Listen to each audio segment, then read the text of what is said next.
nanti kita akan membahas simple analisis model tunggal. Dalam hal ini nanti yang dibahas itu adalah menggunakan software SPSS atau SPSS dan eViews ya. SPSS dan eViews. Jadi nanti mungkin ada beberapa materi-materi yang berkaitan dengan analisis model tunggal. Kemudian nanti kalau nggak akan kami share ya contoh data regresi. Jadi nanti bisa untuk dipraktekkan pada saat kita menganalisis model tunggal. Tanpa menunggu tanpa lama-lama lagi Bapak Ibu ya, langsung aja kita mulai untuk malam ini. Moga Pak Heru, silakan Pak Heru, waktu dan tempat saya persilakan. 2 miliar, Mas.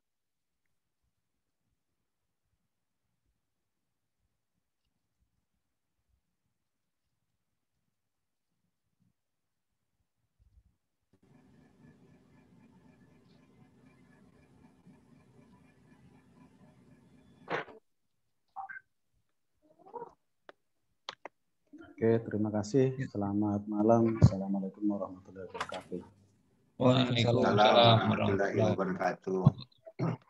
Terima kasih atas kehadirannya malam kedua tentang edu sharing, riset sharing, di mana malam hari ini kita akan membahas analisis model tunggal, yaitu contohnya adalah regresi ganda dengan menggunakan SPSS dan eViews.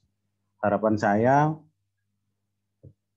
karena kita bahasanya adalah model simple, mudah-mudahan yang saya sampaikan benar-benar simple sehingga akan menggugah kita untuk bisa membuka penalaran kita bahwa analisis itu tidak susah karena softwarenya sudah tersedia.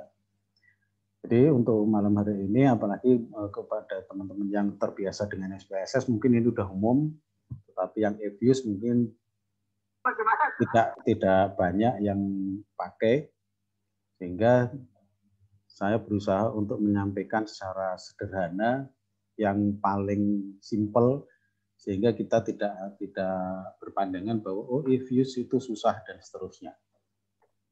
Itu aja. Jadi kita mulai mawon ya.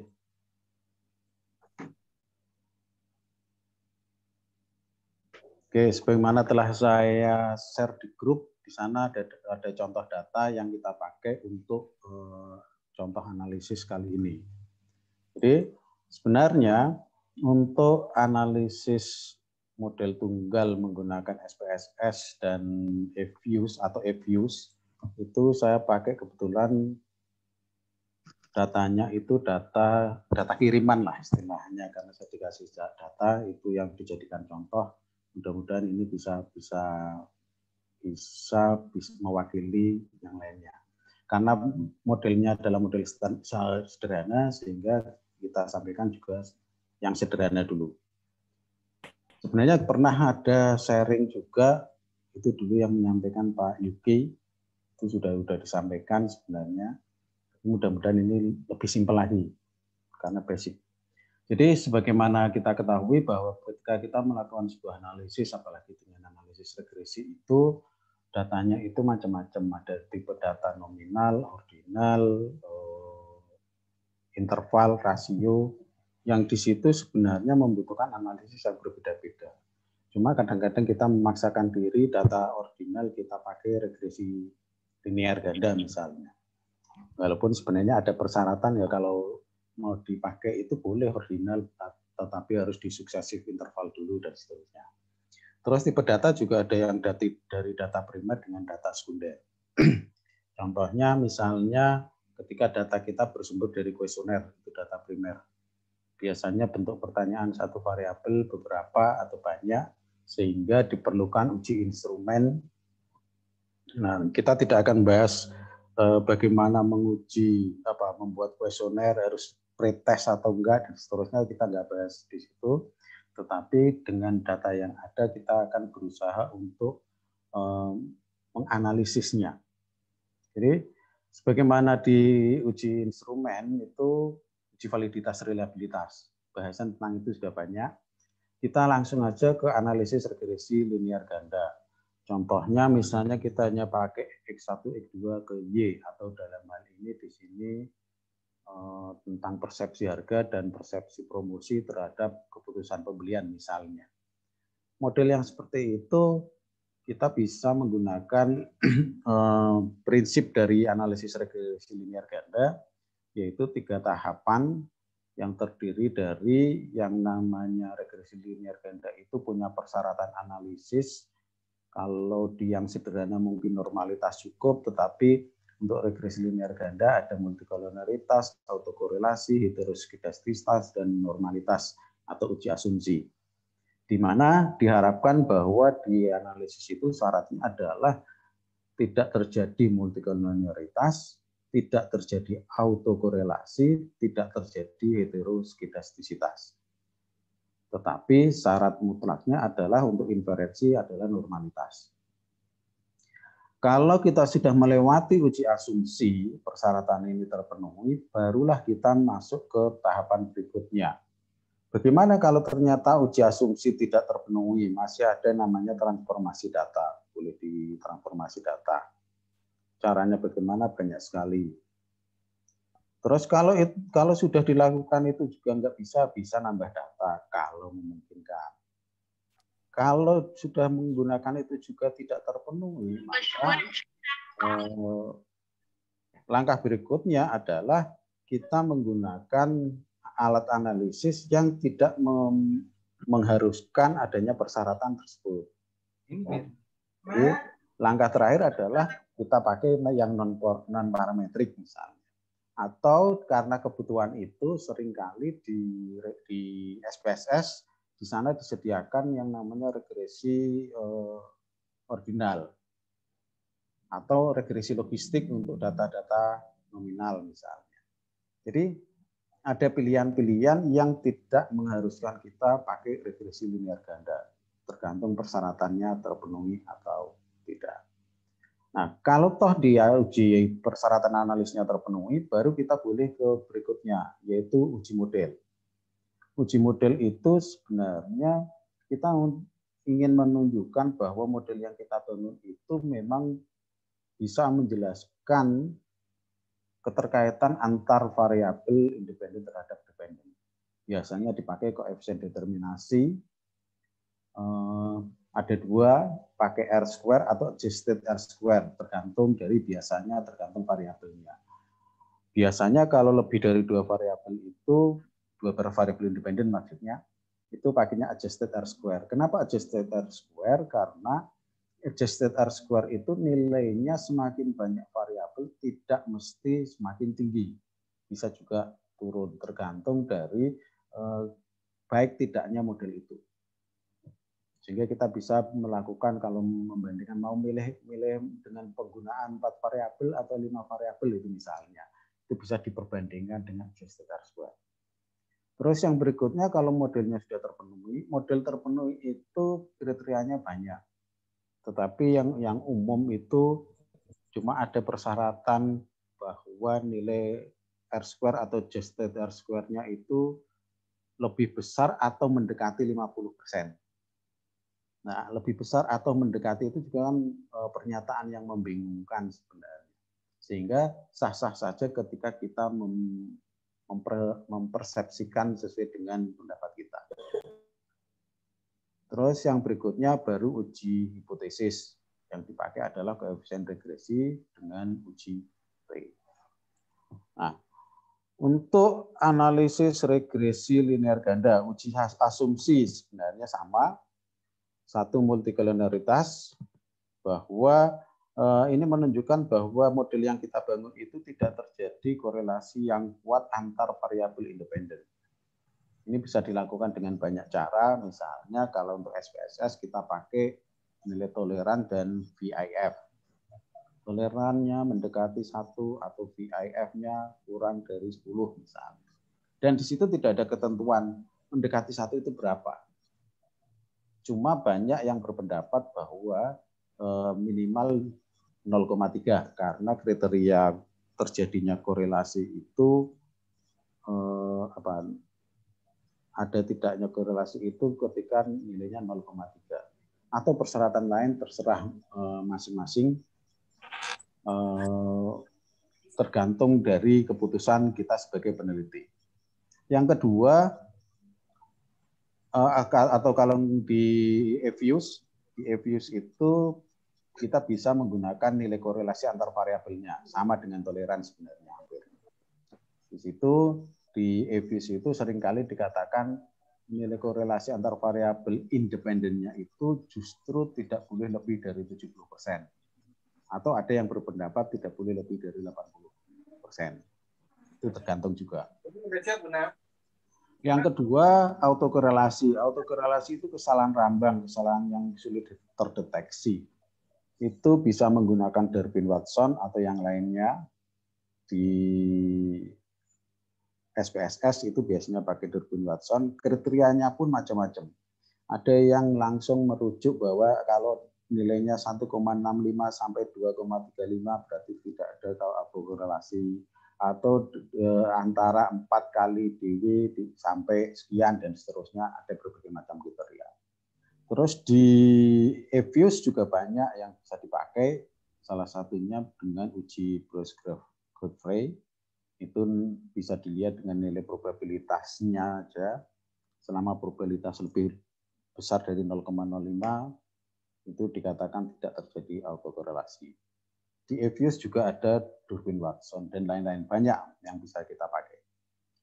Terus yang ketiga tentang syarat heteroskedastisitas. Ini menunjukkan bahwa analisis kita itu benar linear misalnya. Di SPSS banyak macamnya juga, di EVIUS juga banyak macamnya. Misalnya di SPSS itu seringkali yang paling gampang kita pakai dengan scatter plot. Scatter plot antara student residual dengan prediction, standar prediction. Nanti dibuat grafik. Di sana melihatnya secara grafis bahwa tidak terjadi heteroskedastisitas jika titik-titik yang residualnya itu tidak membentuk suatu pola tertentu dan nilai residualnya itu sebagian besar antara -2 sampai 2. Terus di EVIUS ada juga menggunakan heteroskedasticity test weight atau banyak macamnya, nanti pilihannya banyak, tetapi yang paling sederhana, paling gampang adalah pakai ini. Tesnya pakai apa? Nilai probabilitas lebih besar dari 0,05. Terus yang keempat, normalitas. Normalitas itu banyak macamnya juga sebenarnya. Di bahasan-bahasan tentang normalitas banyak, bisa dengan histogram, bisa dengan normal PP plot, bisa dengan macam-macam caranya. Nah, biasanya itu untuk di SPSS dengan menggunakan histogram itu biasanya memunculkan kurvanya. Jika kurva itu membentuk lonceng yang seimbang dikatakan normal, atau nilai residual di normal BP plot itu tidak melenceng jauh dari garis diagonalnya misalnya. Atau menggunakan Kolmogorov-Smirnov misalnya tidak terjadi atau terpenuhi normalitas jika probabilitasnya lebih 0,05 misalnya. Sedangkan di EVIUS itu banyak macamnya juga. Kita bisa menggunakan nilai probability dari Bera, di mana probabilitasnya itu lebih dari 0,05. Itu aja yang kita pakai biar kita secara simpelnya aja. Terus yang berikutnya, untuk uji model, dua hal ini sama sebenarnya, bahwa untuk uji model itu kita pakainya koefisien determinasi, yaitu R-square atau adjusted R-square, tergantung variabelnya berapa. Yang jelas syaratnya adalah mendekati 1 dan signifikan, yaitu dengan menggunakan uji F di mana probabilitas itu kurang dari 0,05. Di EVIUS sama juga, kita bisa memanfaatkan itu saja. Terus yang berikutnya untuk uji hipotesis. Uji hipotesis itu sama juga, di mana yang kita pakai adalah koefisien regresi. Penggunaannya bagaimana ya nanti tergantung. Biasanya ketika hanya regresi itu biasanya pakai nilai B. Bukan beta. Beta itu biasanya dipakai untuk menghitung kontribusi. Mungkin itu di ekonomi tidak dilakukan perhitungan itu juga enggak masalah sebenarnya. Signifikan jika probabilitas itu kurang, probabilitas T-nya itu kurang dari 0,05. Di EFUS sama juga, prinsipnya sama. Jadi itu yang menjadi landasan kita bahwa simpelnya analisis regresi itu hanya melewati 3 tahapan, di mana tahapan itu saling berkaitan, di mana tahapan berikutnya sebenarnya tidak bisa dilakukan jika tahapan sebelumnya tidak terpenuhi. Uji persyaratan analisis atau uji asumsi menjadi hal yang utama.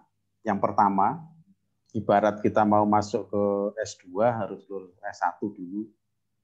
Sepintar apapun kalau tidak terpenuhi itu berarti nggak boleh lanjut ke ujian misalnya. Itu ibaratnya seperti itu. Kalau persyaratan sudah, tinggal masuk ke model. Modelnya layak enggak? Misalnya kita ingin menguji rumah, ya harus berbentuk rumah dulu, baru diuji kekuatannya. Tidak boleh kita menguji rumah, tapi bentuknya belum rumah, tidak bisa dikatakan rumah. Jadi tidak tergantung dari bahannya apa, tetapi model yang terbentuk ya memang membentuk itu. Terus yang terakhir baru hipotesis, yaitu kekuatan antar bagian. Anda akan dilihat di situ. Cara membacanya juga tergantung dari data kita. Akan berbeda ketika data kita data interval dengan data rasio misalnya. Cara membacanya pasti akan berbeda. Nah, itu saja alur-alur yang berikutnya itu lebih banyak tentang cara mempraktekannya itu bagaimana. Sementara itu dulu, gimana Pak Arief, lanjut praktek atau gimana? Mungkin langsung praktek aja kali ya Pak ya, untuk SPSS sama apa tadi EFUS-nya. Jadi nanti untuk tanya jawab setelah praktek itu ya Pak ya. Jadi lebih ini apa ya, lebih kalau ada yang tanya tentang cara-caranya kan nanti bisa di belakang gitu. Gitu ya. Kok lama tempat saya?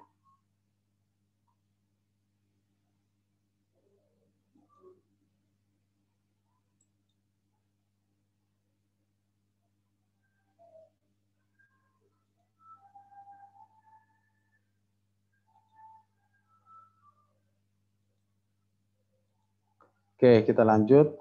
Seandainya kita praktek untuk analisis regresi linear ganda dengan SPSS. Sebagaimana yang sudah saya share data sebagai contoh misalnya. Kelihatan ya Pak Arief ya? Ya, sudah Pak. Oke. Untuk uji validitas, reliabilitas, kita nggak usah aja lah. Pokoknya kita memulai dari kita punya data, bahwa sebenarnya ada data kita seperti ini.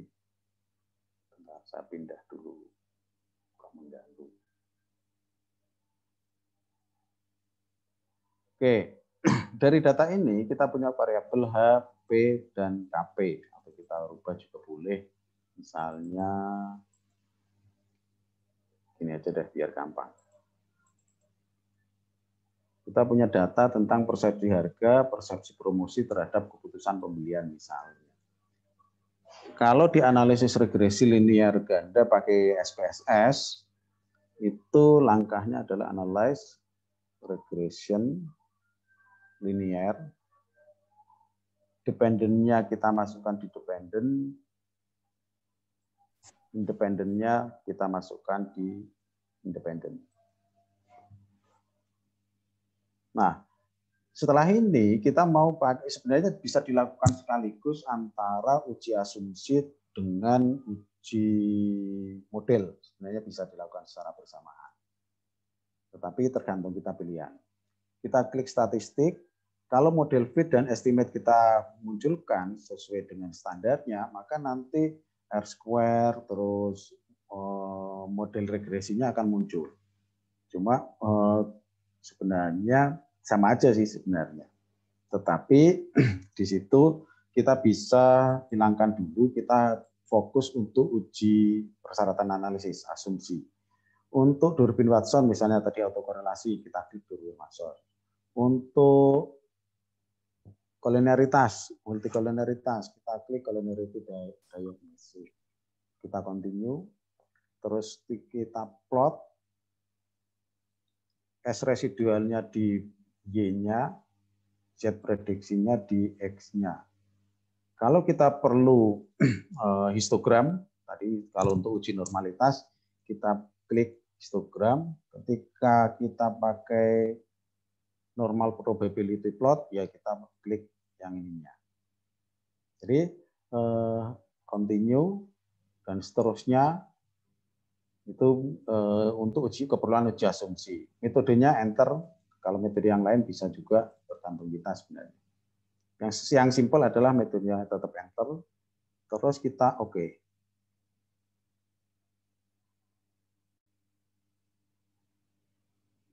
Oke. Udah kelihatan outputnya belum? Belum, Pak. Belum, Mbak. Dulu apa nggak kelihatan, Pak? Harus keluar dulu. Oke, ini hasilnya. Hasilnya adalah seperti ini. Nah, Kita mulai dari yang pertama. Yang pertama tadi kita mau uji asumsi, uji persyaratan analisis, yaitu multikolinitas. Multikolinitas itu kita lihat pakai kolinarity statistik, toleran, dan VIF. Di sini. Tabel inilah yang akan kita pakai untuk uji. Syaratnya apa? Nilai tolerannya mendekati 1, VIF-nya kurang dari 10. Dengan melihat data ini, berarti kita bisa memastikan bahwa model kita nantinya itu tidak memiliki masalah multikolinitas atau tidak terjadi multikolinitas karena nilai tolerannya sudah mendekati 1, VIF-nya sudah lebih kurang dari 10. Persyaratan pertama terpenuhi. Yang kedua tadi kita autokorelasi. Autokorelasi dari Durbin Watson. Durbin Watson itu kriterianya macam-macam. Kriteria yang paling gampang adalah nilai Durbin Watson-nya antara 1,65 sampai 2,35. Itu baru tidak terjadi autokorelasi. Kebetulan nilainya adalah 2,145. Sehingga persyaratan yang kedua terpenuhi.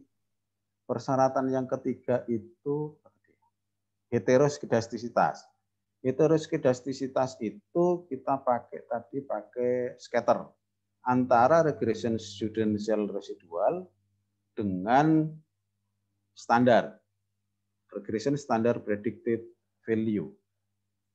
Kriterianya adalah titik-titik pada gambar ini residual ini menyebar tidak membentuk pola tertentu, misalnya seperti segitiga, terus pokoknya tidak membentuk bangun tertentu.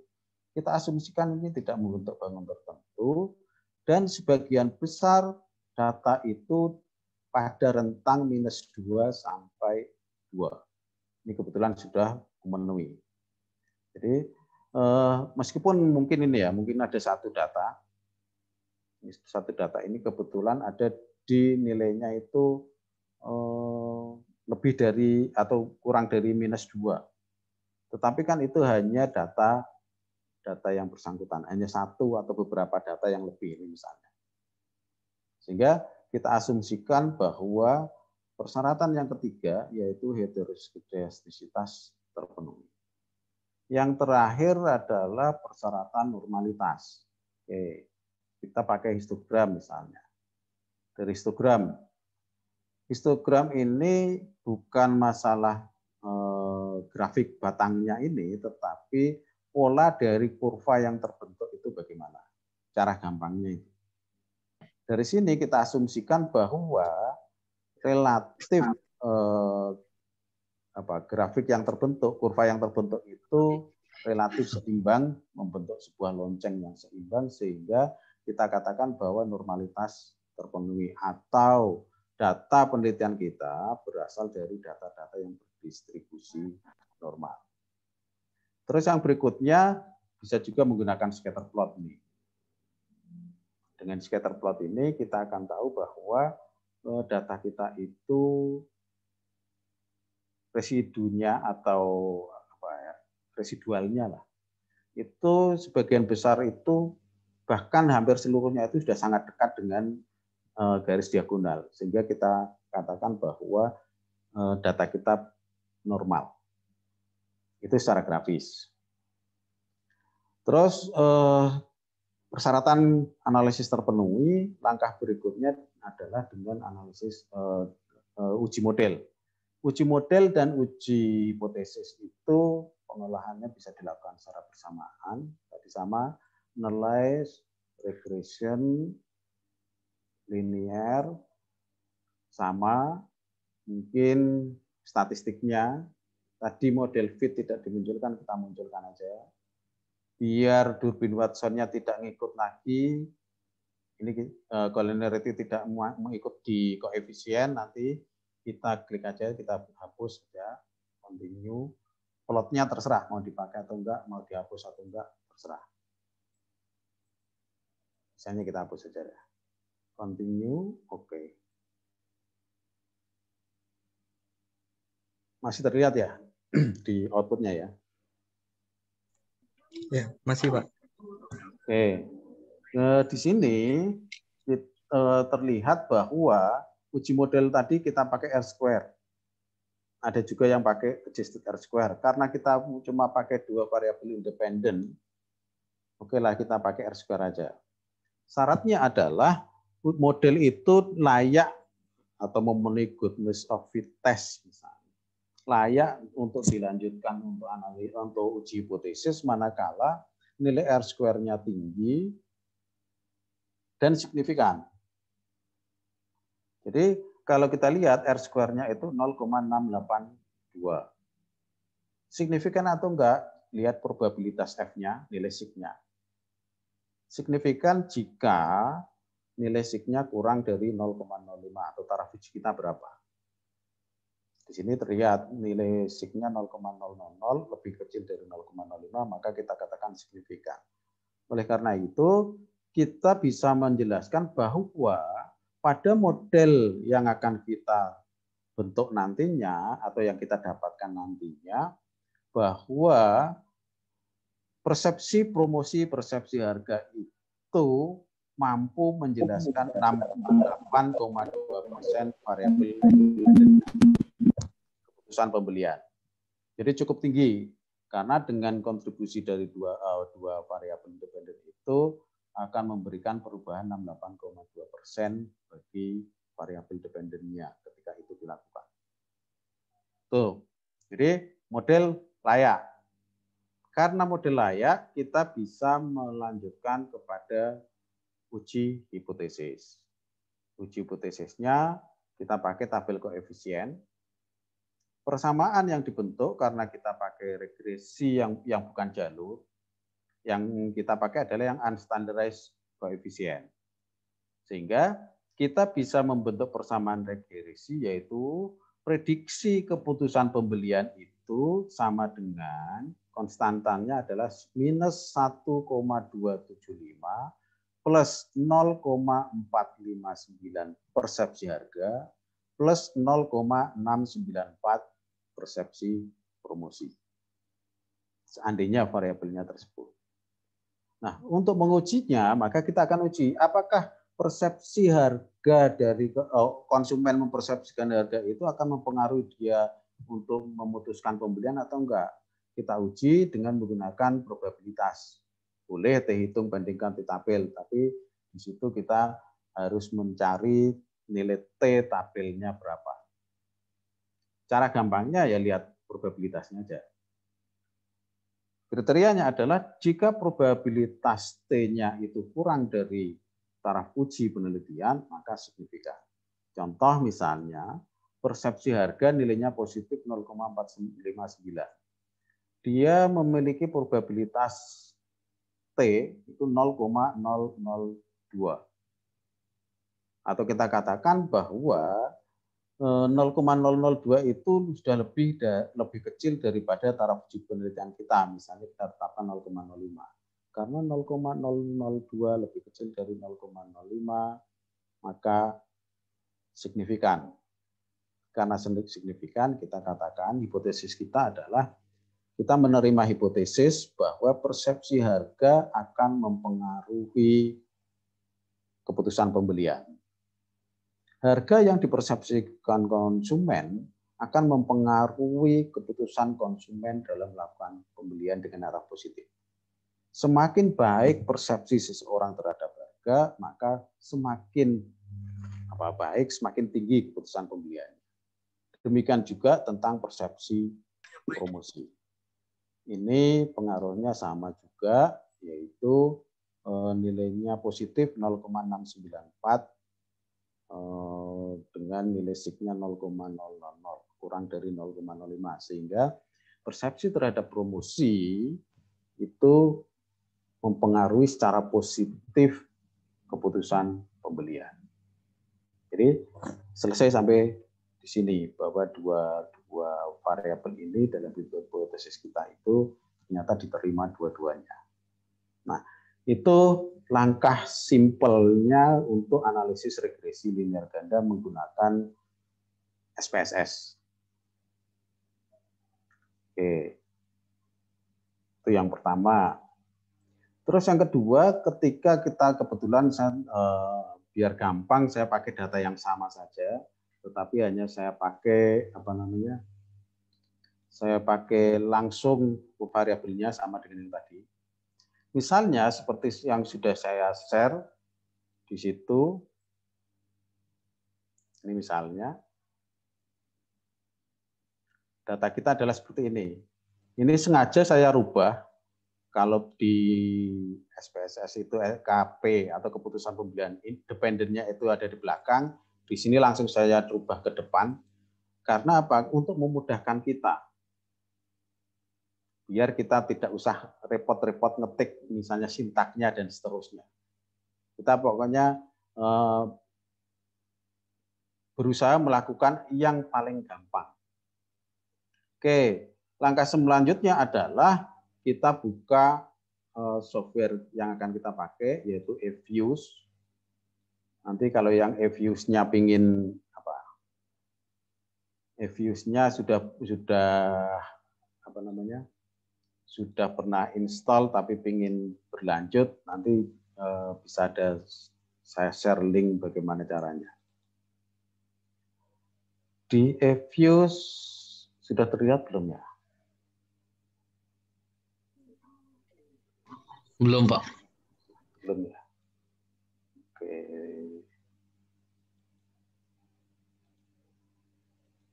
Nih, di eViews. Kita buka eViews, kita muncul eViews-nya di sana. Terus langkah pertama adalah bisa create new eViews work file. Atau kalau sudah terlanjur hilang, kita bisa buka file new work file. Nih. Di situ nanti ada pilihan struktur tipe dan data specification. Nah, ini tergantung data kita mau seperti apa. Ada 3 pilihan, yang satu unstructured atau undate, yang kedua date, yang ketiga balance panel. Nah, di yang pertama itu biasanya datanya itu data cross sectional yang dipakai. Sedangkan yang misalnya kita pakai yang unstructured, misalnya di situ ada observation. Berapa jumlah observasinya? Kita harus lihat data kita tadi. Terus kalau yang pakai date, itu pilihannya macam-macam. Ada annual, ada semi-annual, quarterly, dan seterusnya. Ini yang seringkali banyak dipakai oleh orang keuangan ketika datanya time series. Jadi makanya seringkali ketika kita menggunakan data-data time series itu kita memaksakan diri misalnya dengan SPSS, ya sebenarnya nggak apa-apa juga sih, tetapi disarankan lebih baik pakai EFUSE. Sehingga EFUSE itu banyak dipakai oleh orang keuangan, banyak dipakai oleh lembaga demografi atau studi pembangunan biasanya yang pakai. Terus yang ketiga itu ada panel. Nah, ini yang seringkali kita pakai karena apa? Di sini mengkombinasikan antara data time series dengan data cross-sectional. Nah, ini yang seringkali mahasiswa itu menemui kesulitan ketika misalnya gini, melakukan penelitian tentang keuangan, pakai sumber data data perusahaan di bidang makanan misalnya. Satu perusahaan itu datanya 5 tahun. Perusahaan A 5 tahun, perusahaan B 5 tahun, perusahaan C 5 tahun, dan seterusnya. Sementara pada saat yang sama juga memasukkan data makronya. Misalnya tentang data makro inflasi. Atau inflasi, suku bunga, dan sebagainya. Sehingga ada kombinasi itu. Nah, kalau menggunakan data fundamental dan teknikal, misalnya ada kombinasi seperti itu, memang disarankan menggunakan data panel. Jadi ada kriterianya, dan ini lebih powerful ketika kan bisa digunakan karena ini di sini ada mix powerful EFUSE dibandingkan SPSS karena SPSS terbatas.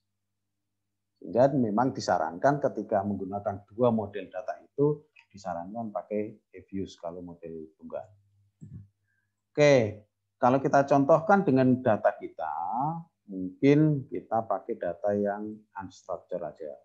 Karena data kita data cross-sectional. Observasinya sesuai data tadi ada 45. Oke, kita ketik 45, terus langsung oke. Di sini muncul C, muncul residual, dan seterusnya. Ada banyak cara untuk memasukkan data, tetapi di sini saya akan mengungkapkan yang paling gampang. Yang paling gampang kita masuk ke Quick aja. Quick, terus empty group atau edit series ini. Kita klik, terus kita punya data ini. Langkah berikutnya adalah kita masuk ke data kita. Misalnya kita tadi ada di data mana ya? Excel ya? Iya, Excel, Pak. Oke, di Excel ini datanya sudah saya susun ini. Nah, ini kita langsung copy aja. Ini cara paling gampang. Kita copy, oke. Habis itu kita masuk kembali ke EFUSE-nya, mana EFUSE? Ini. Oke, di situ langsung kita Ctrl V, paste. Kalau misalnya ini belum benar, mau disesuaikan juga boleh. Misalnya tadi independennya KP, independennya PP ya, PP. Terus independen yang berikutnya adalah balik ya, PH, persepsi harga. Terus yang berikutnya adalah PP. Oke. Nah, mungkin kita hapus saja dulu, kita tutup aja dulu. Oke, sehingga variabel sudah masuk di sini. Oke, dari sini kita bisa memulai analisis regresi linear ganda. Kita bisa langsung ke equation atau macam-macam dan seterusnya. Tetapi kalau kepentingan kita adalah tadi untuk analisis regresi ganda, kita bisa urutkan aja. Misalnya gini, yang pertama tadi adalah uji multikoliniaritas. Syaratnya apa? Multikoliniaritas itu korelasi antar variabel independen itu tidak boleh lebih dari 0,7. Yaudah, kita klik variabel independennya, misalnya PH dan PP ya. Oke, kita klik kanan. open S group. Oke, data kita inilah. Terus untuk melakukan korelasi paling gampang ya pakai quick grup statistik. Kita pakai apa untuk uji multikolonialitas, korelasi antar variabel. Kita klik correlation. Oke, variabelnya sudah masuk pH dan pp tanpa kita ngetik. Oke, kita oke. Oke, ini sudah muncul outputnya. Bahwa antar variabel independen itu korelasinya adalah 0,640.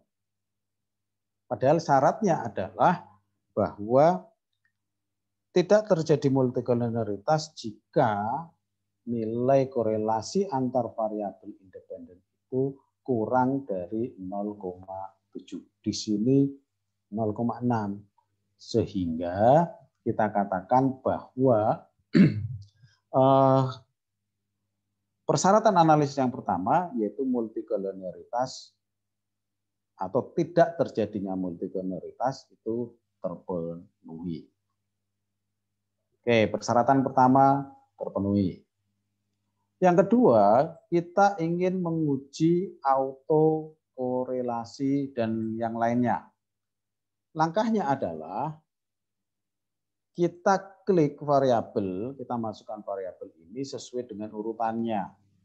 Urutannya apa? Mulai dari variabel dependent dulu, baru independen, kalau independennya banyak. Ini kebetulan sudah saya susun tadi sesuai data yang kita masukkan, sampai ada di depan. Oke, langsung ini sebenarnya bisa diklik kanan, terus open S group, terus habis itu quick juga bisa. Atau kalau enggak langsung ini diklik, klik kanan, langsung ke equation, S equation. Oke, sudah muncul KP, pH, PP, dan konstan. Secara otomatis sudah masuk kita tanpa ngetik pun, tanpa ngetik sintaknya, tanpa apa kita harus bingung-bingung nanti harus bagaimana, sebenarnya sudah otomatis muncul. Oke. Nah, di sini sudah terlihat bahwa hasilnya seperti apa. Tanpa kita ini pun sebenarnya dari model persamaan regresinya sudah bisa kita lihat dari situ. Tetapi kita mau pakai apa? Yang pertama kepentingan kita itu adalah kita ingin melakukan analisis regresi memenuhi syarat yang kedua. Syarat kedua itu kalau nggak salah apa tadi? Uji autokorelasi. Uji autokorelasi kalau kita ketika kita pakai Durbin Watson, ini ada nilainya sudah ada. Nilainya 2,142,375. Kalau kita bandingkan dengan di SPSS tadi, ada yang masih ingat nggak? Di SPSS juga sama, 2,145. Hasilnya sama. Atau kita mau cara yang kedua, kita klik ini hasilnya ini, view, terus kita mau pilih apa? Misalnya kita pakai LM test tadi ya, pakai LM test, serial correlation LM test, berarti residual diagnostic, kita pilih serial view residual diagnostic, serial correlation LM test. Oke. Di sini sudah akan terlihat. Kriterianya apa tadi? Jika probabilitasnya itu lebih besar dari 0,05. Yang kita pakai mana? Gross growth rate, serial correlation LM test. Nilai probabilitas di square-nya ini. Dari sini terlihat bahwa nilainya adalah 0,8583. Sehingga kita bisa simpulkan bahwa model regresi linear ganda kita yang nantinya kita dapatkan itu tidak memiliki masalah autokorelasi atau persyaratan non autokorelasi telah terpenuhi. Ini yang ke persyaratan yang kedua. Terus yang berikutnya tadi persyaratan yang ketiga apa? Persyaratan yang ketiganya itu auto tadi deh. Heterokedastisitas. Seperti saya bilang tadi, banyak cara yang bisa dipakai. Tetapi di sini kita mau pakai yang simple. Makanya tetap aja dari output yang sama, kita klik view, residual juga, tinggal pilih kita mau pakai mana. Heteroskedasticity test. Oke, kita klik itu. Di sini pun masih ada pilihan mau pakai apa. White. Ya, white aja yang simple ya. Oke, diklik white terus oke. Sudah muncul. Yang dipakai yang mana? Yang dipakai adalah yang baris kedua. Observe R square, ya, probabilitas C-square. Nilainya adalah 0,490. Persyaratannya apa? Lebih besar dari 0,05. Dari sini terlihat bahwa sudah terpenuhi. Nih. Jadi persyaratan analisis yang ketiga sudah terpenuhi. Terus persyaratan analisis yang berikutnya adalah persyaratan analisis yang keempat. Atau persyaratan analisis apa ya namanya? Normalitas. Normalitas. Oke. Normalitas sama juga, yang kita pakai sama juga. Sini aja. View lagi. Kepentingan kita untuk apa? Normalitas. Ya, pakai yang normalitas. Normality test. Oke. Oke, kita klik. Terus caranya gimana? Tadi kriterianya adalah jika probabilitasnya lebih dari 0,05. Sama, semua persyaratan analisis ini lebih dari taraf uji kita. Kebetulan di sini nilainya adalah 0,669. Sudah lebih besar dari taraf uji penelitian. Sehingga normalitas terpenuhi. Artinya bahwa data penelitian kita berasal dari data yang berdistribusi normal. Nah, persyaratan analisis terpenuhi. Oke, persyaratan analisis terpenuhi. Langkah berikutnya adalah uji model. Sama dengan di SPSS sebenarnya. Uji model ya tinggal ini aja. Sama dengan tadi, langsung juga boleh. Variabelnya apa aja, berurutan. Habis itu di open, terus as equation. Oke. Informasinya sudah muncul. Uji modelnya kita pakai R square, nilainya 0,68. Nilai F statistiknya 44, sekian. Silahkan kalau membandingkan F hitung dengan tabel atau pakai probabilitas 0,000. Karena probabilitas lebih kecil daripada taraf uji penelitian, 0,00 lebih kecil dari 0,05, maka signifikan. Kita bisa menerjemahkan nilai R square itu bagaimana. Di sini nilai R square-nya 0,68. Coba kita bandingkan dengan ketika kita pakai SPSS tadi berapa? 0,682. Sama juga. Ini R square-nya 0,682. Sama kan? Selisih sedikit lah. Adjusted R square di SPSS 0,667. Ya, sama, relatif sama. Karena datanya sama. Nih, jadi dengan melihat nilai R square dan probabilitasnya, kita katakan bahwa persamaan regresi yang nanti akan terbentuk itu telah memiliki kelayakan untuk menjelaskan model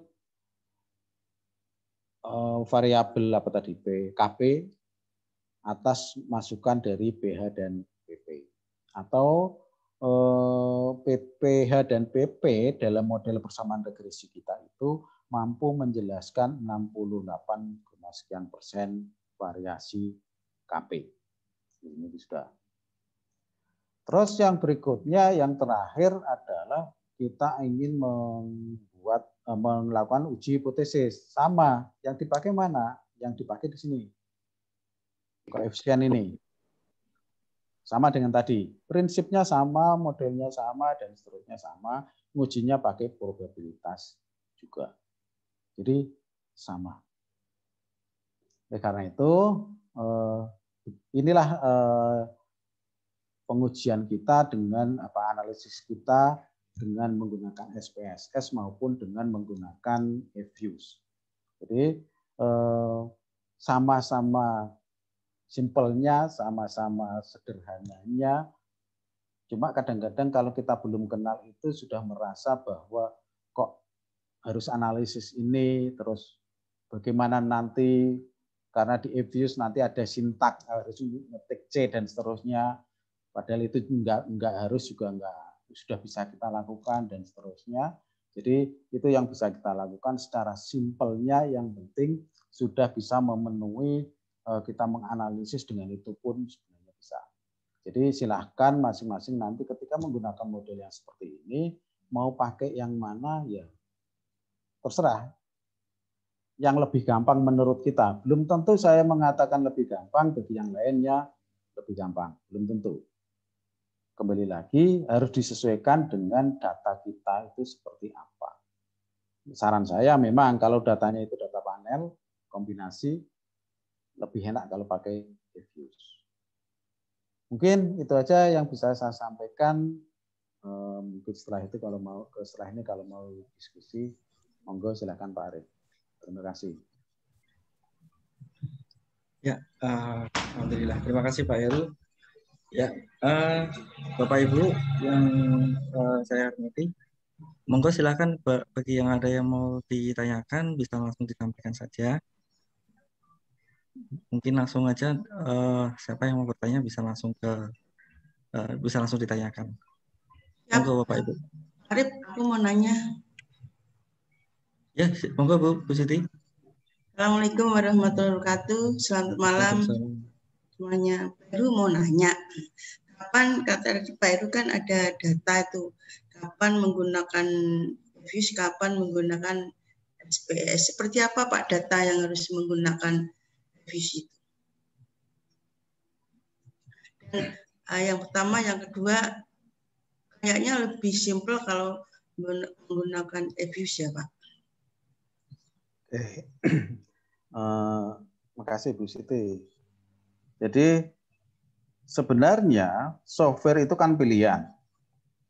Mau pakai EFUS, mau pakai SPSS, mau pakai nanti WPS, PLS, mau pakai Smart PLS, mau pakai Amos, mau pakai Lisrel, mau pakai statistika dan seterusnya. Semuanya memiliki karakteristik masing-masing sebenarnya. Ya mau pakainya bagaimana ya tergantung data ibu seperti apa. Yang kira-kira mudah, misalnya contoh, kalau datanya sama dengan yang tadi, itu dua-duanya bisa, EFUS atau SPSS. Kalau datanya seperti tadi. Kalau misalnya datanya itu data panel itu misalnya gini, yang sering kali kita hadapi mahasiswa itu, ada permintaan dari dosennya untuk misalnya ini perusahaan A. Perusahaan A itu misalnya di sini leverage. Terus di sini apalah misalnya profit atau apa misalnya. Terus di sini saham misalnya atau return saham deh atau apa deh terserah. Return ini sebagai dependent misalnya nanti. Misalnya dependennya itu return saham. Terus kebetulan ada data tentang inflasi. Contoh ini aja deh.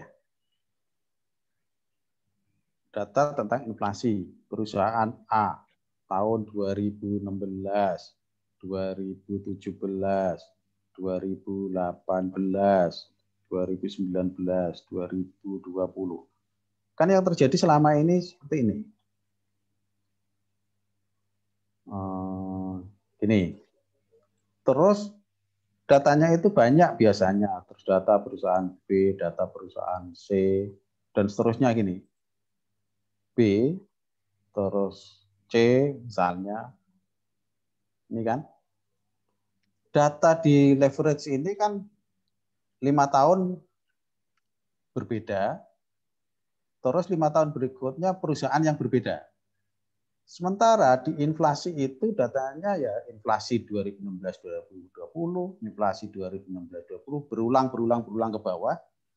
Kalau model data seperti ini, itu memang lebih disarankan dengan EViews. Kenapa dengan EViews? Karena di situ ada inputan data EViews tadi dengan data yang namanya data panel. Memudahkan kita. Sebenarnya itu. Terus karakteristik yang kedua adalah EViews itu lebih enak kalau dipakai untuk data time series. Jadi lebih enak aja untuk data time series. Karena pada tataran berikutnya nanti kita pasti akan menemukan data-data misalnya time series. Inflasi tahun 98. Mau dipakai ulang-ulang, Pak. Oke. Inflasi tahun 98 misalnya. Inflasi 98 itu kan sesuatu yang tidak normal, tetapi itu benar-benar terjadi. Nah, itu nanti ada keputusan data yang model-model seperti itu, kita punya keputusan mau dipakai atau enggak, itu di EViews itu lebih gampang dibandingkan dengan SPSS. Jadi kembali lagi, mau pakai data yang mana sebenarnya tergantung kita. Semuanya tergantung kita. Mau pakai software yang manapun tergantung kita, tetapi ada yang lebih mudah ketika kita menggunakan software A dibandingkan dengan software B dan seterusnya. Hanya itu aja. Dan kita juga tidak bisa menjudge bahwa yang sekarang ini kan kita sering pakai SPSS terus menjudge bahwa SPSS cuma segitu aja. Ya sebenarnya seringkali gini lah. Kita punya pisau, kita punya pedang. Kalau ingin motong sesuatu itu ada caranya tersendiri. Ada yang punya pedang lebih besar, tetapi tidak bisa memanfaatkan semaksimal mungkin, ya nggak bisa motong ranting yang besar. Tapi yang menggunakan pisau, kalau dia bisa memanfaatkan secara optimal, itu ya bisa punya kinerja yang sama dengan yang pedang yang besar misalnya. Jadi efektif atau tidak kita menggunakannya aja. Itu aja. Izin bertanya, Pak Heru. Oke, monggo Bu. Jadi saya pernah mengikuti sama gitu ya kayak EViews gini. Cuma diuji T ya atau diuji hipotesis itu ada nilainya 0,052. Nah, tapi beliau menyatakan bahwa variabel tersebut itu berpengaruh tapi dalam skala marginal. Nah, yang mau saya tanyakan, apakah kan kalau sepemahaman saya kalau misalnya lebih dari 0,05 ya sudah tidak berpengaruh gitu. Cuma beliau memberikan pendapat bahwa itu pengaruh tapi skalanya marginal. Nah, mohon penjelasannya Pak Heru. Oke. Ini kembali lagi sebenarnya prinsip gini aja. Kita orang ekonomi, orang sosial atau orang eksakta sebenarnya itu aja. Kembali lagi kepada kita masing-masing menetapkannya bagaimana. Sebenarnya gini, tergantung konsistensi. Kita menetapkan taraf uji alfa ya Bu ya. Pasti alfanya yang dipakai adalah 0,05. Oke kan? Syaratnya adalah itu. Kalau kita konsisten dengan hal itu kita akan mengatakan bahwa kalau misalnya ternyata di pengujian kita nilai probabilitasnya 0,052. Ya, 0,052. 0,052. Kalau seperti ini bagaimana? berpengaruh atau enggak, signifikan atau enggak. Itu kembali lagi terserah kita.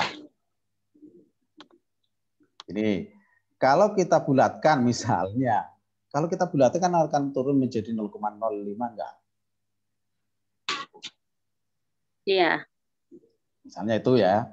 Kalau pandangannya adalah itu dibulatkan tetap 0,05. Oke, berarti signifikan. Boleh. Satu itu. Yang kedua, pendapat kedua, apapun ketika tidak memenuhi nilai kritisnya, ya tidak berpengaruh.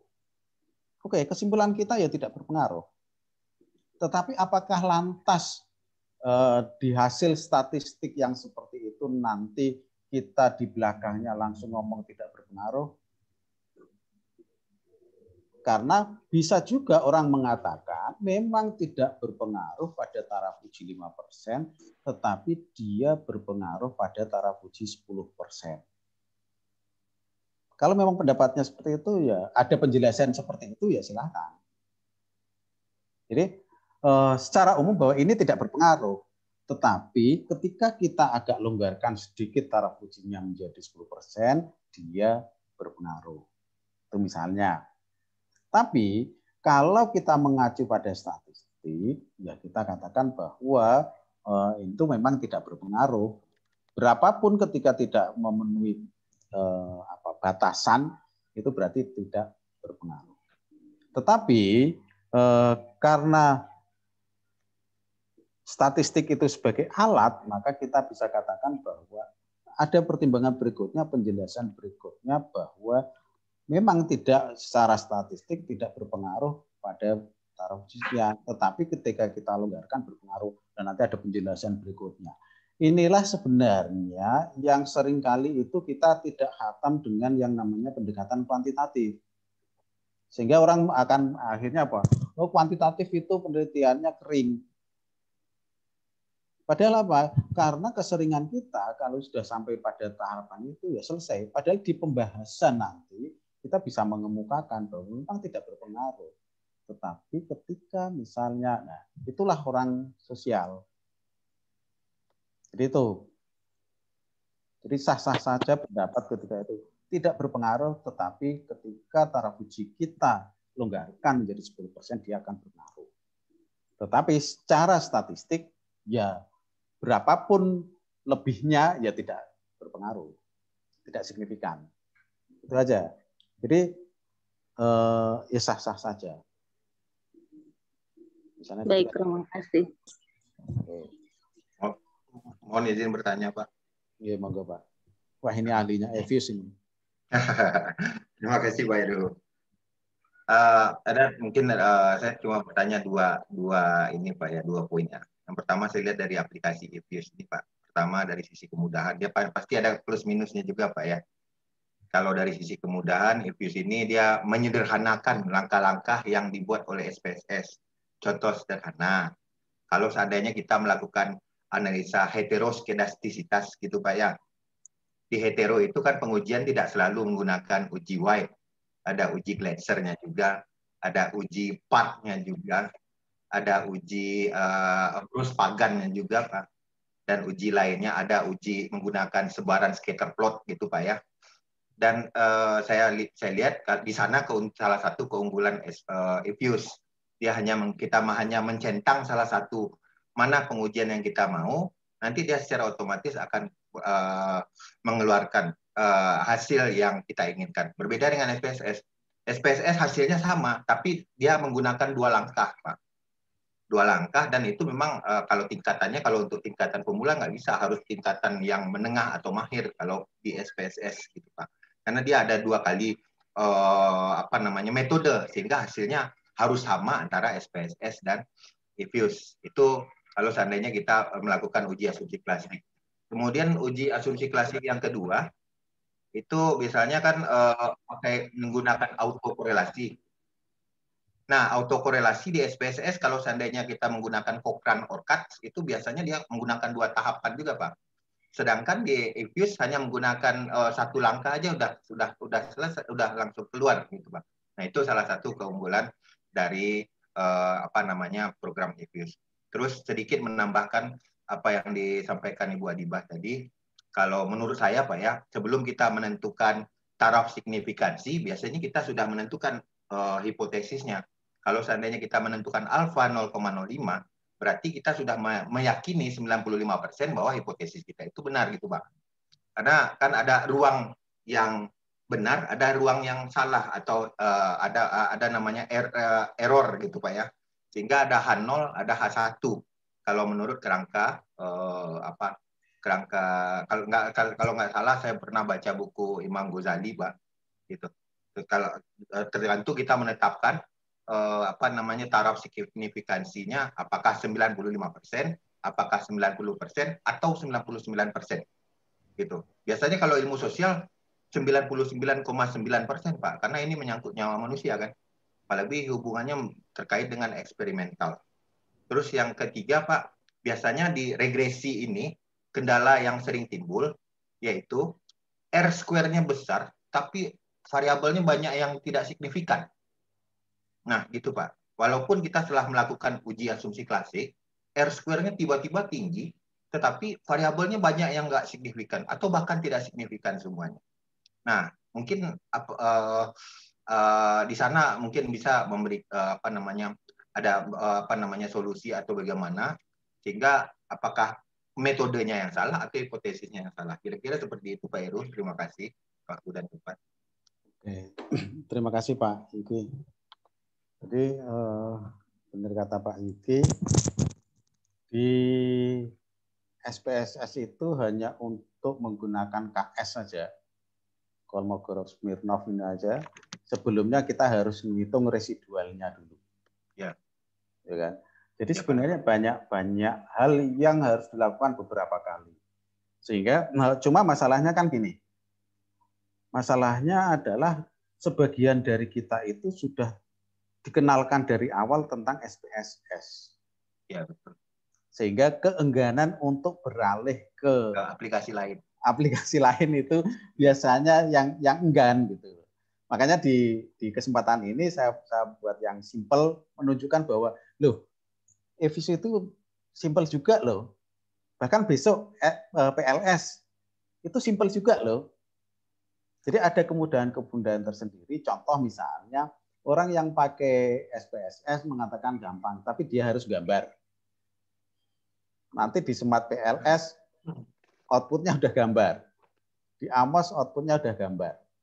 Jadi itu tergantung dari masing-masing kita itu nanti lebih familiar dengan yang mana. Contoh misalnya antara Amos dengan Lisrel aja. Kita yang terbiasa dengan sintak-sintak itu senang pakai Lisrel. Iya, betul Pak. Ya kan? Tapi kalau basicnya sudah mulai dari dengan klik-klik ya senang Amos gitu misalnya. Jadi itu masing-masing. Ya sama dengan tadi kalau Bu Adibah ya tadi. Bu Adibah benar, ketika di awal itu sebenarnya di bab 3 itu kan kita sudah, kalau di penelitian ya itu bukan jurnal ya. Ketika di situ kan sudah ada janji kita bahwa kita akan menetapkan sekian persen. Ketika tidak sekian persen ya enggak kita tolerir misalnya.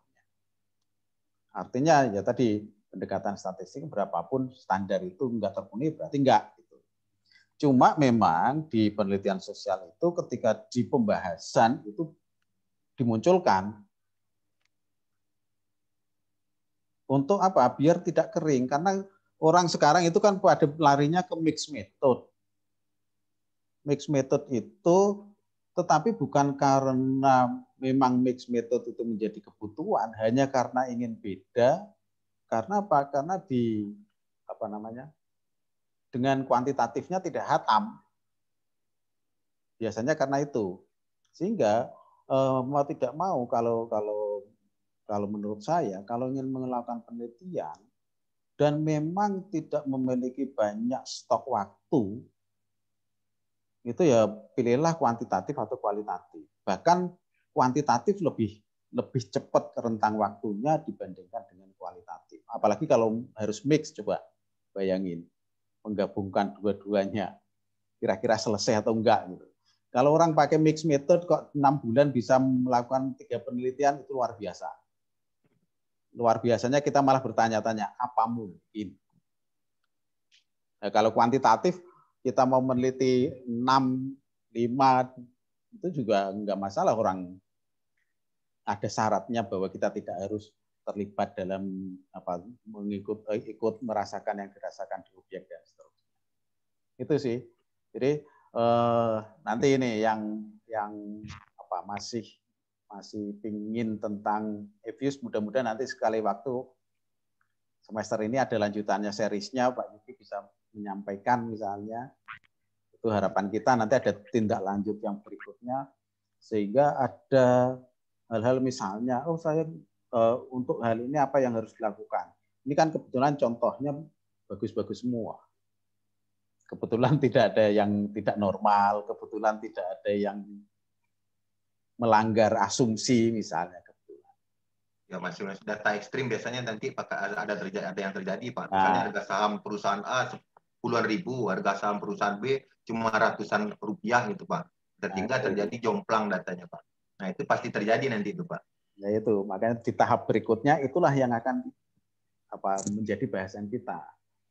Tuh, setidaknya kali ini ada gambaran kita yang selama ini pakai SPSS itu bahwa ada alternatif loh pakai EVIUS yang sama-sama simple, punya banyak kelebihan juga. Terus sama juga yang terbiasa pakai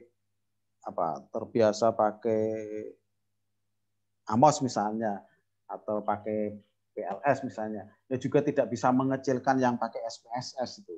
Ini yang biasanya terjadi di kampus itu bukan masalah model, konsep modelnya yang menjadi pertentangan, tetapi hanya software yang dipakai.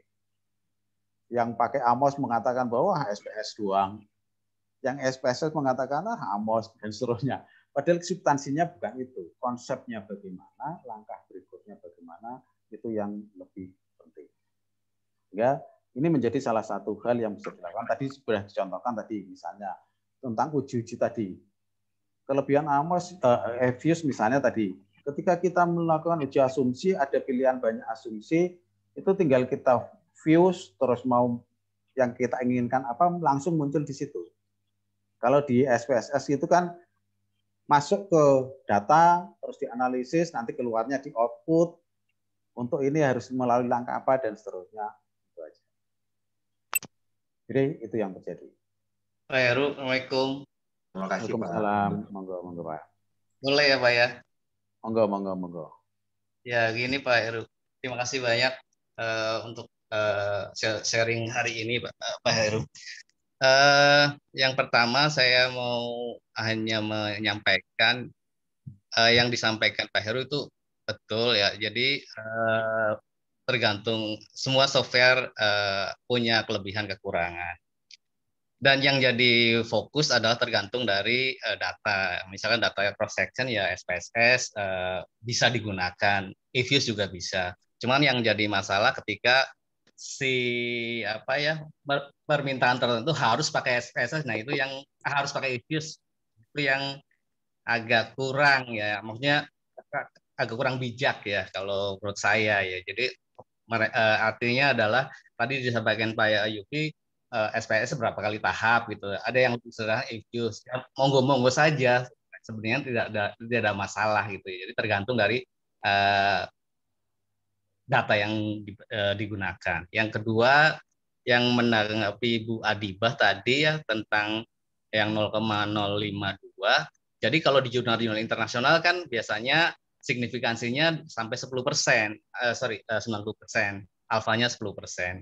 Jadi artinya kalau misalkan 0,5 dia masih bisa berpengaruh, tapi itu kan secara statistik, tapi sebenarnya pengaruh gitu ya. Cuman di range 90% gitu. Jadi bukan mutlak tidak berpengaruh sebenarnya gitu ya. Jadi ada range, ada yang signifikasinya 1%, 5%, dan 10% gitu. Jadi kalau di jurnal-jurnal internasional, jadi biasanya di garis dikasih bintang gitu ya. Ada yang 1, bintang 2, bintang 3, 1%, 5%, 10% gitu ya.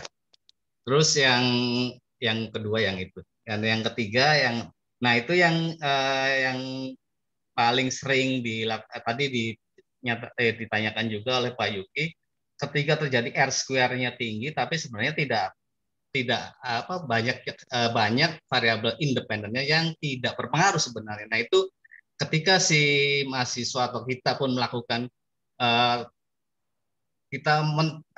data sekunder kemudian ditransformasikan kemudian menjadi datanya itu R square-nya tinggi atau sebaliknya lah, R square-nya rendah tapi masing-masing variabel berpengaruh. Nah itu juga berbalik karena berkutat pada normalitas. Nah itu yang sering saya hadapi di bimbingan mahasiswa ya.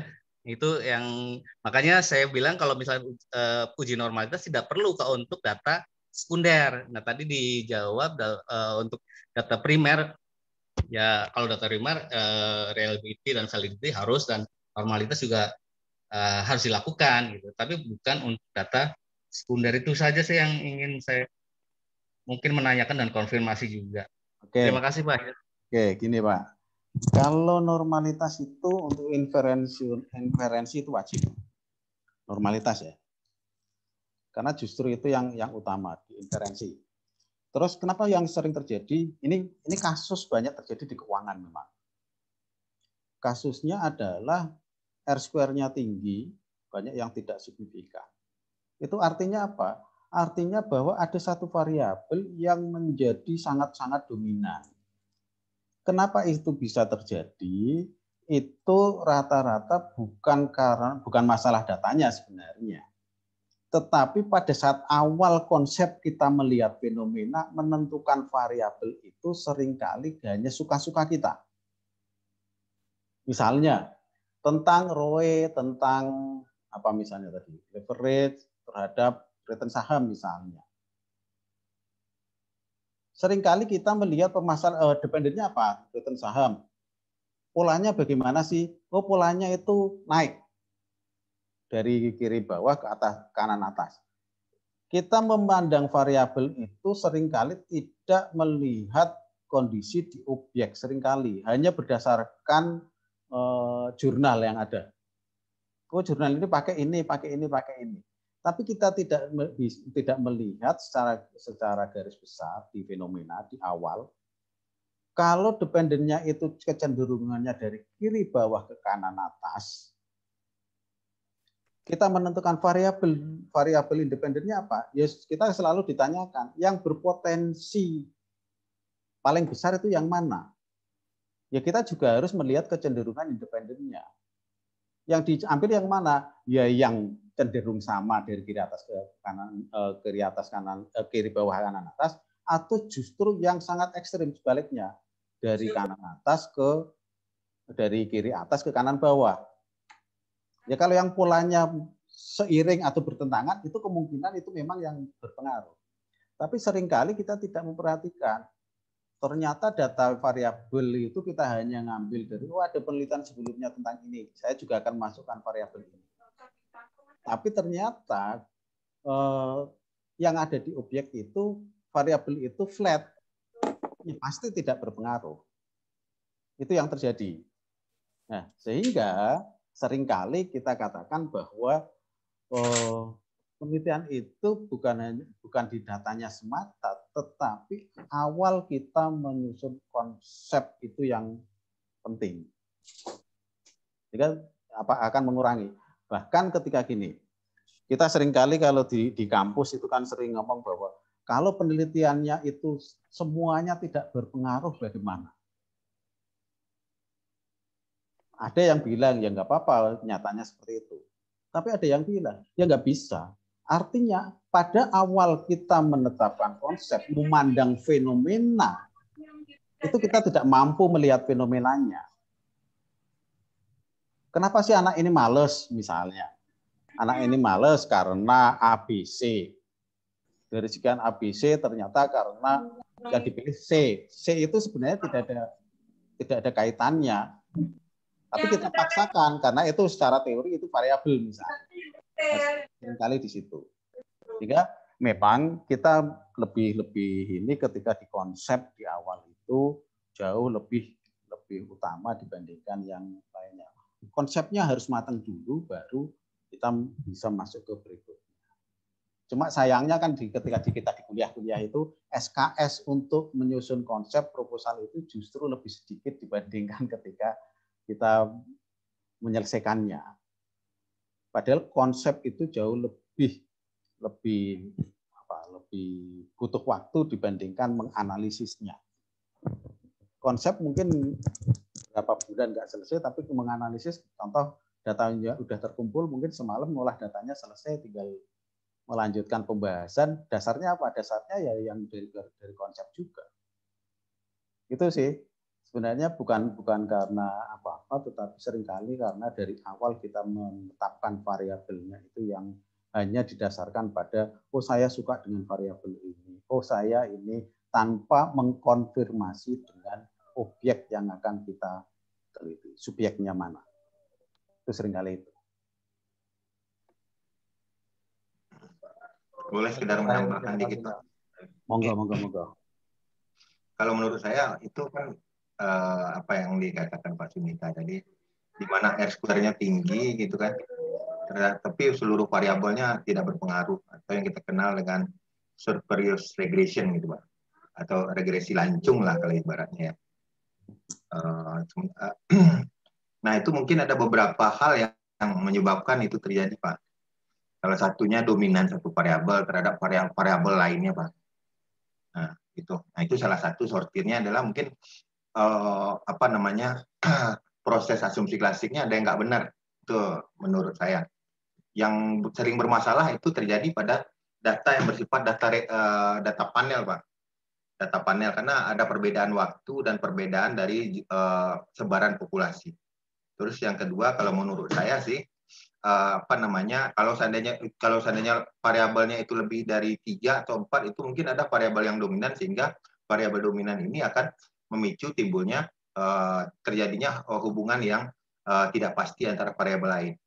Sehingga menurut saya solusinya adalah lihat konsistensi antara hipotesis kita dengan kerangka teori atau teori yang digunakan Pak. Biasanya kalau seandainya teorinya robust, pasti hasilnya juga akan bagus dari R-square.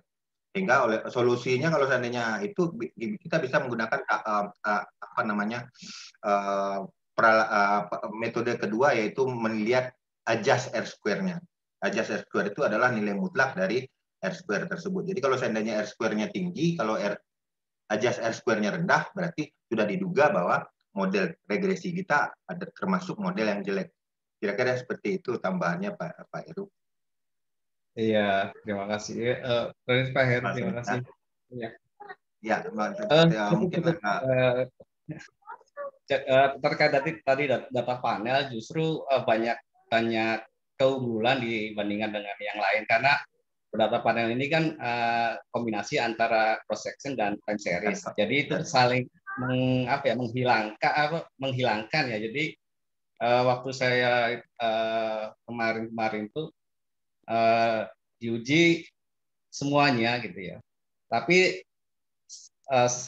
sampai pada titik akhir itu nggak perlu pengujian asumsi klasik karena data sekunder. Gitu. Nah itu di luar inilah, di luar pembahasan ini. Tapi untuk saat ini saya cukupkan sekian. Terima kasih banyak. Iya, terima kasih Pak Heru, Pak Sunita. Pak Heru, izin bertanya Pak. Monggo Pak, monggo. Iya, mungkin ini lebih ke arah kita yang sedang membuat proposal Pak Heru. Dan ini juga pelatihan kayaknya bisa mematapkan saya nih untuk menggunakan aplikasi apa gitu Pak Heru. Cuma saya lihat jadwalnya ini Pak Heru, cuman permintaan sih bentuknya, karena yang besok tuh hari Rabu itu penggunaan softwarenya WarPLS dan Smart PLS.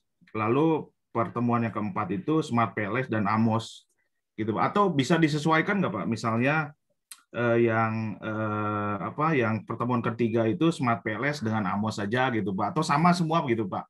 Jadi nggak ada yang beda. Ini dari awal pertama kita SPSS, eView, terus WarPLS, terus ada Amos juga gitu Pak Heru. Sekedar permintaan aja Pak, biar memantapkan kami juga gitu Pak. Makasih Pak Heru. Oke, Ini kan baru seri pertama, Pak. Mudah-mudahan nanti ada seri berikutnya yang bahasanya agak lebih detail. Ini kan pengenalan dulu bahwa ada cara mudahnya seperti ini. Nanti kalau di tahap berikutnya kayak seperti yang Pak Ibu sampaikan tadi, ada hal-hal yang kita temukan terhadap data kita. Kalau tidak normal bagaimana dan seterusnya. Sama juga misalnya besok kita berbicara tentang moderating. Intinya sebenarnya tentang moderatingnya, bukan hanya softwarenya semata. Mungkin di moderating besok mungkin juga terselip kalau pakai SPSS bagaimana. Itu yang mau saya tanyakan, Pak. Betul, Pak. Betul, Pak. Nah, sebetulnya bisa, Pak ya? Apa? Hanya menambahkan nanti uji sobelnya aja di luar dari program, Pak ya. Penambahannya itu, Pak. Pengujian tidak langsung. Ya, itu yang kalau mediating. Kalau moderating itu ada caranya. Ya memang kayak tadi. Kalau di WPLS misalnya. Contoh untuk besok ya ini untuk besok. Untuk WPLS itu langsung bahwa variabel moderating itu langsung ketahuan nilainya mempengaruhinya berapa ke apa sebagai moderating atau enggak. Tapi kalau pakai Smart PLS itu tidak ke hubungan antar variabelnya, tapi lebih kepada arah ke variabel dependennya. Jadi bedanya itu nanti gitu. Ketika di WAP PLS itu langsung sesuai dengan permintaan gambar kita. Tetapi ketika di pakai Smart PLS maupun pakai SPSS itu nanti tidak langsung ke panahnya ke garis, tapi ke variabel dependennya. Cuma nanti variabel itu harus dibagaimanakan itu untuk perbandingan. Oh, kalau pakai PLS langsung lebih cepat. Kalau ini harus melalui dihitung dulu. Kalau SPSS kita harus ngitung sendiri. Kalau Smart PLS tanpa ngitung dia sudah menempatkan dirinya sebagai moderating walaupun gambarnya tidak sesuai dengan gambar kita misalnya. Ya, nanti ada karena yang paling familiar SPSS mungkin besok juga terselip tentang kalau pakai SPSS itu bagaimana. Tunggu besok, Pak. Baik, Pak. Terima kasih, Pak. Selamat malam, Pak Edu. Tadi signifikan p-value itu two-tail atau one-tail, Pak? Karena kalau kita bicara detail itu plus minus 1,96 itu artinya apa? Ya, baik Pak Heru, sudah jam 9. Masih ada yang mau bertanya lagi Bapak Ibu? Ya Pak, saya Pak Artanto, Pak. Oh iya, silakan Pak Artanto, ya silakan Pak. Saya mau menanyakan itu apa namanya? Suaranya kecil, Pak. Ya, soalnya kecil saya kira tadi. Ya, Pak, ya? Oke, mohon maaf. Saya mau nanyakan p-value itu signifikan itu apa namanya one tail atau two tail? Karena kalau two tail kalau kita berbicara misalnya dari apa questionnaire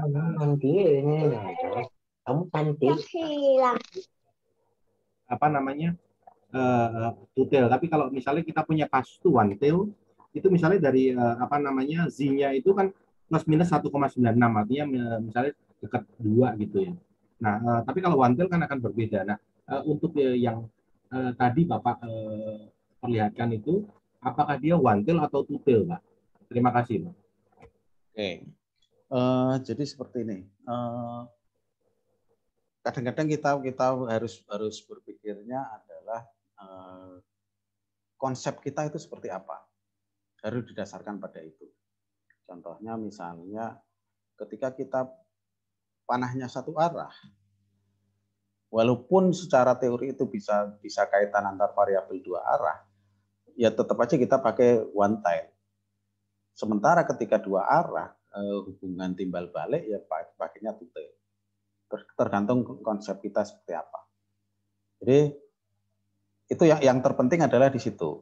Ya, mungkin kadang-kadang ini kelemahan di kelemahan di sosial itu memang yang namanya di sosial itu dikatakan bahwa kita itu berbicaranya itu tidak pasti, namanya ilmu sosial bukan ilmu pasti. Sehingga penggunaan statistik itu seringkali sebagai alat yang di belakangnya pun masih bisa kalau kasarnya dimanipulasi. Contoh yang tadi, tidak signifikan, harusnya tidak signifikan, tetapi masih punya alasan untuk bahwa ini bisa diterima. Sebenarnya itu. Nah, kalau yang tadi kita pakai itu ketika misalnya uji model pakai F itu pakainya one tile. Karena yang kita uji adalah uji satu arah, penggunaan pengujian satu arah. Kecuali kalau korelasi, validitas dan seterusnya itu yang dua arah. Ya, berarti di ANOVA-nya itu ya Pak ya? ANOVA-nya one tile ya Pak? Ya, di one tile aja. Terus juga makanya apalagi yang sosial ya, yang ilmu sosial itu kita seringkali tidak melihat, cara simpelnya kita tidak melihat T hitung, T tabel, F hitung, F tabel lagi. Tetapi yang dilihat adalah nilai probabilitasnya, nilai signya. Cara gampangnya loh itu. Kalau itu nanti kita mau pakai T hitung, T tabel itu sudah di tahap berikutnya. Terima kasih Pak. Oke, Pak Arif. Ya, sudah jam 9 ya Bapak Ibu. Mungkin untuk pertemuan hari kedua di research sharing seri yang pertama ini, saya cukup sekian ya Bapak Ibu. Nanti mungkin bisa ketemu lagi di pertemuan ketiga besok dengan bahasan simple analysis model moderasi. Nanti mungkin bisa menggunakan WordPLS, Smart PLS, atau mungkin bisa ditambahkan atau diujikan juga dengan menggunakan SPSS. Begitu ya Bapak Ibu ya. Saya kira cukup sekian Bapak Ibu pertemuan. Sebelumnya Pak, silakan. Dari saya sebelumnya dari saya pribadi ya, sebelum saya kembalikan Pak Arif, dari saya cukup sekian. Terima kasih atas kehadirannya. Mudah-mudahan ini sebagai awal kita untuk memahami softwarenya. Untuk pendalamannya nanti mudah-mudahan ada di seri-seri berikutnya yang tidak mungkin akan saya sampaikan sendiri. Mungkin kita berbagi, misalnya punya kandidat Pak Hartanto itu nanti menyampaikan tentang Python. Jadi tenang aja, stok untuk pembicara banyak.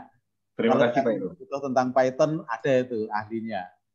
Tentang big data analysis ada ahlinya. Ini keuntungan kita bisa sharing sehingga kita bisa menemukan siapa yang pintar di bidang ini, siapa yang pintar di bidang ini untuk kita menyampaikan nanti di seri-seri berikutnya. Mudah-mudahan itu. Sekali lagi, mudah-mudahan ada manfaatnya buat kita semua. Dari saya, banyak kekurangan. Saya akhiri dari saya pribadi. Terima kasih. Wassalamualaikum warahmatullahi wabarakatuh. Waalaikumsalam. Terima kasih Pak Heru ilmunya. Terima kasih Pak Arif. Terima kasih Bapak Ibu semuanya. Terima kasih semuanya. Assalamualaikum warahmatullahi wabarakatuh. Salam. Waalaikumsalam warahmatullahi wabarakatuh. Mubin semangat. Semangat. Semangat orang sama master semua ya semangat. Pak Toha semangat Pak Toha. Pun guys, selamat tidur. Ya. Mudah-mudahan insyaallah. Terima kasih Pak Heru. Terima kasih semuanya. Terima kasih Pak Heru. Akhirnya ya.